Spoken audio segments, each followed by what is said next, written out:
This is a powerful testimony that I want to tell a lot of people about because often we underestimate what God can do for us. And there's a lot of things that have occurred in my life that have made me rethink how I see God because um, often I pray and I think that I have to beg and I have to ask a million times. But honestly, if you just call out to Him, He's right there. And I have a story. There's a member in my family that I have not always been close with, and she had come over to me and my parents' house, and I hadn't talked to her in a very long time, and it was very hard. And the first thing that happened to me whenever I saw her face is my heart just filled up with so much hate and so much rage, and I just couldn't handle it. So I went into my room, and I just was in there with my thoughts, and it was hard to pray to God that He would help me see her a different way because I didn't know if I wanted to see her in a different way. Part of me wanted freedom, and then the other part of me wanted me to hold on to the past feelings because something in me couldn't let go.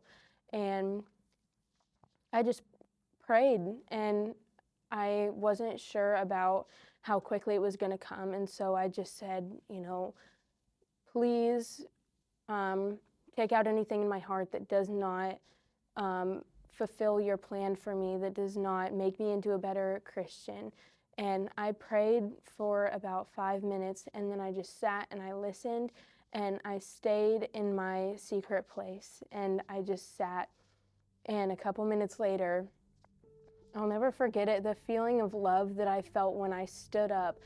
And it was almost unbearable, the amount of love and joy that I felt in my heart. And the first thing I thought was, this is Jesus. And I couldn't deny it.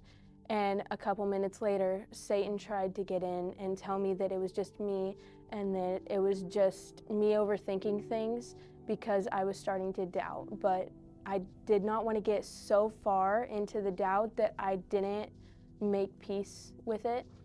And so I came outside of my room, and she was talking to my parents, and it was a good time for me to come in because they had kind of just paused and looked at me, wondered what I was doing in there, if I was going to say something.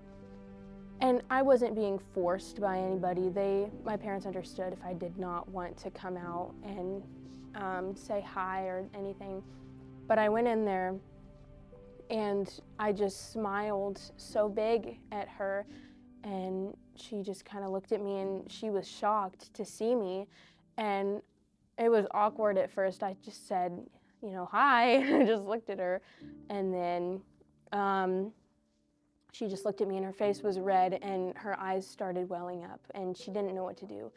And all I can remember is that I just went up and I hugged her, and it was such a genuine, joyful bond that we had there. And I just hugged her, and she said, why are you hugging me? I didn't think you would ever want to be near me again. And I explained to her that the only thing that got me in there was Jesus, and the only thing that kept me from saying things that I was going to regret, that, it was Jesus, because I had never felt that much love in my life ever.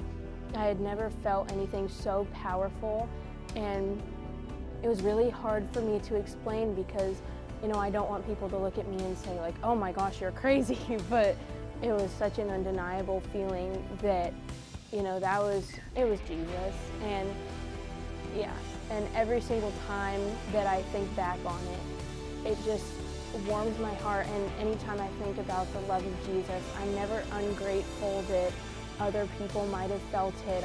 Because I want to share it, because it was such a big emotion that I could not help but share it with people. And, after she had left and we made peace, I shared it with my family. I told them all about it because I wanted them to have hope and know that it's not just something that you have to sit and beg for constantly, that He's just right there and you can simply ask, and He has His yeses and nos. But when it comes to readjusting something in your heart, it is most likely always a yes, because He wants you to have love. And the day that I felt that was so just It was so amazing, and it put a fire in my stomach to go and share it with other people.